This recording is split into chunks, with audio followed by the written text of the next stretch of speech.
नमस्कार बंधुरा आज के আপনাদেরকে গোটা ভেন্ডি সরষে দিয়ে ভাজি দেখাবো কিভাবে ভাজবো। আপনারা আমার সাথে থাকুন। আমি এখানে ভেন্ডি নিয়েছি, একদম কচি কচি ভেন্ডি।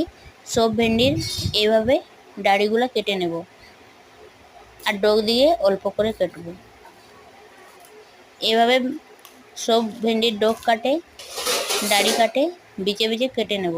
এখানে সরষে বাটা নিয়েছি, সরষেয় আমি লসুন কাঁচা লঙ্কা দিয়ে ঠিক করে সরষেটাকে বেটে নিয়েছি। সরষে বাটায় পরিমাণ মতো লবণ হলুদ কালো জিরা ভাজা দিয়ে ঠিক করে মাখিয়ে নেব। পরিমাণ মতো লবণ হলুদ দিয়ে ভেন্ডিগুলোকেও মাখবো, কাটা ভেন্ডিকে। তারপরে এইভাবে সব ভেন্ডি সরষে ভরে নেব, উপর থেকেও মাখায় নেব। মাখা হয়ে গেছে, তেল গরম হয়েছে, দিয়ে দেবো একটা একটা ভেন্ডি।